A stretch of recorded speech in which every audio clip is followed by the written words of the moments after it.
Brittney McKay is our guest at halftime here in Beatrice, Nebraska. Welcome. Hi. How's your first year been? I know how you were doing on the basketball court, but how's the first year in college? It went faster than I thought. Like, first semester went pretty fast, like immediately. And now second semester is a little slower because I got a 2-hour-long class now, which is biology. And so I'm not too excited about that, but Biology's tough. yeah. Yeah, not only the length of the class, but all the stuff you've got to do. Yeah. I feel for you. Yeah, there's a lot of stuff. You know, I've made this point a lot to different students through the years, but your job kind of is basketball. Yeah. In order to go to school, how do you feel about that? Because some kids work at Walmart and Yeah. some play basketball. Yeah, came up here and I was like, maybe I'll get a job at like the library or something. Yeah. But then I was like, saw the schedules and everything, and I was like, maybe I can't. But, you know, I had scholarships, so that really helped me through school. And then I lost my train of thought. So I do that all the time. yeah. And so basically, ever since high school, they're like, you're a student and then an athlete. Right. So student would be like my first job, and then athlete is definitely up there too. Yeah, Sometimes I like to be an athlete more than a student. Well, sure. But, you know, I think you've got that priority right. When you're in college, you're trying to prepare for the rest of your life. And I saw an example one time. It was a picture of a flat basketball. It was outside a coach's office. And the caption was, "What do you do when the ball stops bouncing?" You know, when you're done with your college career, even if you have the opportunity to play professionally, sooner or later it is going to end. Right. And what do you want to do after the ball stops bouncing? A special education teacher or a physical education teacher. I just want to get into teaching so then I could probably be a coach. And I would like to coach at high school, but if I have to start younger, then I'll start younger and move on up. Right. How did you get interested in special education? Well, we'd have the A+ program at my hometown, Green Valley, and I was just randomly put into special education class, just like out of nowhere, just to help the teacher out. And then I really just fell in love with how the student could grow. And I remember one student couldn't even count to 50, and then she was counting to 250 by the end of just a semester. Well, congratulations. Yeah. That's really neat. Yeah, that's really neat. Basketball obviously has gotten you here, but did you play any other sports at Green Valley as well? Yeah, I did. I actually did, all together for the 4 years, I did 5 sports. Really? Yeah, and I played golf and tennis, and I dual sported that. And then basketball was in the winter, and then I did soccer and track. Holy cow, you were busy. Yeah.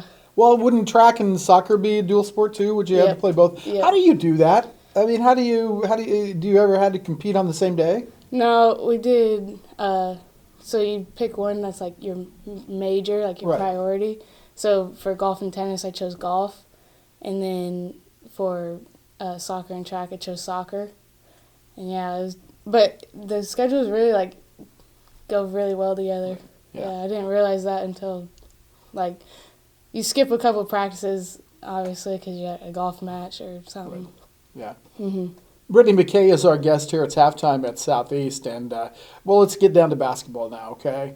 You are, correct me if I'm wrong, but a very aggressive, determined, and I wouldn't say visionary, that's not the right word, but you see the court well. Yeah. And then there's that free throw shooting. Yeah. Well, let's talk about the first thing, about the aggressiveness. Where did you learn that?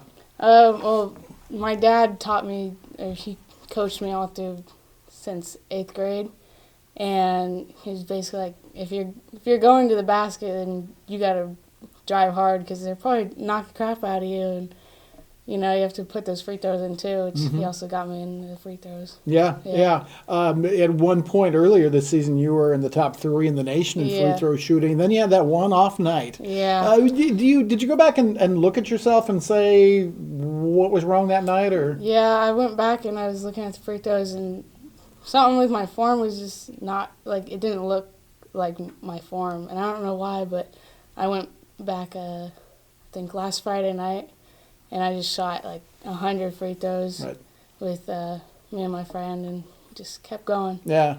Brittney, Coach Croy was here earlier today, and we were talking about shooting in general, and she says it's a lot of muscle memory. But she thinks the free throws can be kind of psychological. You agree with that? Definitely, yeah. Especially if it's a technical, like, I remember I made one technical and missed the second one, but you just, because you don't see anybody around you, but you just hear the crowd, and then they get all quiet, Right. and then you're like, where am I now? And, Well, it's weird without the people down the lane, yeah, too, isn't it? Exactly, yeah. Yeah.